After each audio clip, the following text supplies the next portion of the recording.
Estamos listos. Dirígete al este, luego al oeste, gira hacia el norte y luego hacia el sur. Finalmente, muévete al centro. Bienvenido. Ya estás en GPS, tu guía personal de superación. Estás escuchando GPS, tu guía personal de superación, el programa de radio donde te brindamos guías para que tú puedas construir tu propia ruta de vida. Yo soy Silvano Leonardo y el día de hoy está con nosotros el maestro Guillermo Marín Ruiz. Él es presidente de la Asociación Civil Educayot y su función principal es de investigación, difusión, promoción de la identidad cultural y la memoria histórica ancestral. Él es egresado de la UNAM, es promotor de cultura de la Toltecayot, director de instituciones culturales en Oaxaca, Morelos, en Guerrero. Es escritor, videasta, conferencista en México y en el extranjero, realizador de programas de radio, realización de 2 programas de televisión de 1 año cada uno, colaborador del periódico El Imparcial de Oaxaca, con más de 36 años de experiencia y docente universitario y educador de bachillerato. El tema del programa de hoy es la educación en el México antiguo y le damos la bienvenida al maestro Guillermo Marín que nos haya aceptado hacer esta transmisión de este programa. Guillermo, muchas gracias por aceptar nuevamente la invitación. Como siempre, es un placer estar contigo, Silvano. Muchas gracias. Y bueno, con la idea de contribuir para difundir este conocimiento ancestral, del cual tú eres un experto, y con la idea de que esto nos ayude a despertar nuestras conciencias y tomar acciones para mejorar nuestra vida personal y hacia el futuro. Y este tema de la educación, bueno, pues es verdaderamente crucial, ¿no? Finalmente es, digamos, desde mi punto de vista, pues un elemento principal para que se puedan generar cambios. Entonces, vamos a empezar con este primer tema acerca del sistema de educación anahuaca. Si nos puedes ilustrar al respecto, por favor, Guillermo. Claro, bueno, hay que partir de que como persona, como familia y como pueblo, somos lo que recordamos. Y nosotros somos hijos de los hijos de una de las civilizaciones más antiguas de la humanidad. Y esta civilización tuvo en su primera parte, en el periodo formativo, la construcción de una pirámide de conocimiento que está estructurado en 4 niveles: el sistema de alimentación, el sistema de salud, el sistema de educación y el sistema de organización. Y hoy vamos a hablar del sistema de educación, que es pues una estructura fundamental de lo que somos, hemos sido y podremos ser a futuro. Primero tendríamos que hablar de la educación como un espacio familiar. La educación anahuaca, del anáhuac, era una educación que se sustentaba fundamentalmente en la familia. La familia, a partir de lo que se conoce como el Calpulli, que es una organización de 40 familias organizadas no solamente para el trabajo, sino para la vida en comunalidad. Y esta familia educaba a los niños desde recién nacidos, y todos los miembros de la familia eran educadores, tanto los padres, los abuelos, los tíos, los padrinos, pero también los hermanos. Hay una tradición que hoy lo podemos ver todavía en nuestro país, como los niños cuidan a los niños. Es una cuestión ancestral nuestra, de una responsabilidad sobre el pequeño. Estos principios y valores fueron heredados durante miles de años y siguen presentes hasta nuestros días. Entonces, el primer espacio de la educación fue el espacio de la familia extensa con el Calpulli. El siguiente espacio de la educación es la comunidad. En la comunidad se da una responsabilidad. Perdón que te interrumpa tantito. Entonces, bueno, esto que dices acerca de los niños, educan a los niños y que las familias se encargan de la educación, es algo que, por ejemplo, en la actualidad pues se ha perdido o incluso hasta se ve mal, ¿no? Si yo lo que percibo es que como que la educación es cuestión de una entidad mayor, digamos, el Estado, que se encargue de educar a los niños y yo me olvido de ellos. Y cómo dejarle a un hijo, un hermano, o un primo, algo así, pues la educación. Eso como que normalmente ahora, pues te digo, no se hace y si se llega a hacer, se ve mal. Hay un contraste muy Sí, grande en ese sentido, ¿no? por supuesto, estas son las degeneraciones que hemos tenido por esta cultura moderna que destruye los valores esenciales de una civilización ancestral. Pero de alguna manera subsiste esto, ¿no? Claro. Pero la educación, aquí habría que ser muy claros entre diferenciar lo que es la educación de lo que es la instrucción. La instrucción es un proceso de información, de transmitir información, que tiene un periodo de vida, un periodo de tiempo muy limitado. Y la educación es una transmisión de valores y principios de vida que comienzan cuando el individuo nace, esa es su primera lección, y la última es cuando muere, es un proceso de toda la vida. Entonces, a la educación a la que yo me refiero es esta educación para la vida, Sí. y en ella la comunidad ocupa un lugar muy importante. Mira, yo tengo 68 años, soy de la Ciudad de México, pero yo me acuerdo todavía cuando era un niño, que los niños de 7, 8 años, si decían una mala palabra delante de un adulto en la calle, aunque no lo conocieran, el adulto tenía la obligación o la potestad de llamarle la atención, no de manera grosera, pero sí se la llamaba la atención a los niños que usaban malas palabras o que tenían comportamientos antisociales. Entonces, esto nos habla de que tenemos una tradición ancestral de responsabilidad comunitaria por la educación. Todo niño es nuestro hijo, todo niño es nuestra responsabilidad, y ese sería el segundo espacio de la educación durante miles de años que se llevó en lo que hoy es México. El tercer espacio ya es una educación en una institución.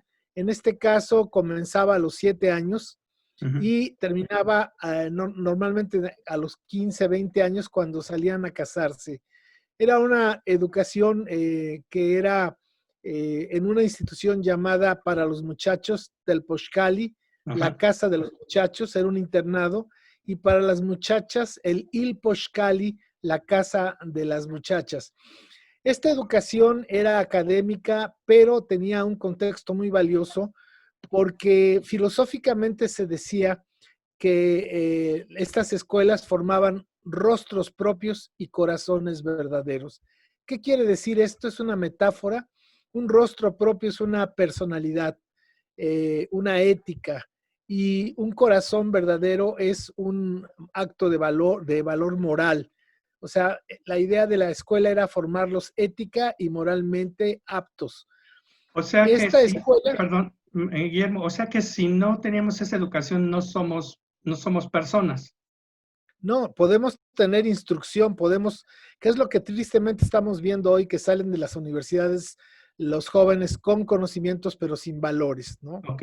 Entonces, aquí la base fundamental del Telposhkali, del Ilposhkali, era formarlos en valores. Segundo, las escuelas tenían que ser instituciones para preparar a los muchachos para que se incorporaran activamente y productivamente en su comunidad, en su calpulli. Por lo tanto, las escuelas tenían que ser autosustentables y entonces eran los alumnos y los maestros los que hacían sustentable la escuela. ¿Qué quiero decir esto? Que no tenían presupuesto, no tenían subsidio las escuelas. Si los muchachos tenían que aprender a ser autosuficientes, entonces ellos tenían que primero construir sus escuelas, darles mantenimiento, tenían sus campos de cultivo para trabajar la tierra, ellos producían sus propios alimentos, los cocinaban, aprendían todo esto y sus ropas, sus insumos, sus materiales, ellos lo hacían. Otro elemento importante era que había un sistema que se llamaba de hermano mayor a hermano menor. Es decir, que los niños eran maestros de los niños. Esto es algo muy interesante. Por decirlo, de los de tercero eran maestros de los de segundo, pero los de cuarto eran maestros de los de tercero. Esta dualidad de ser al mismo tiempo estudiante y maestro es pedagógicamente muy importante porque permite ubicar al niño, al joven, en un proceso de educación totalmente integral. Otro elemento Y interesante, responsabilidad, la responsabilidad también estaría contemplada en eso, maestro. eran 7 los valores que se trabajaban en la educación. Ajá. El primer valor era el de ser responsable, perdón, el primer valor es ser disciplinado. Y la disciplina es hacer lo que debe uno hacer, aunque no nos guste hacer. Y no hacer lo que nos gusta hacer, que no debemos de hacer. La disciplina era el elemento fundamental de nuestra civilización. Por eso hoy todavía podemos ver en las comunidades indígenas cómo las personas de manera natural son muy disciplinadas. El segundo elemento era ser responsable. Y ser responsable es que no me digan lo que tengo que hacer. Una persona que le están repitiendo lo que tiene que hacer es que no se hace responsable. Entonces, ese era el segundo. El tercero era desarrollar la atención, la concentración y la abstracción del estudiante.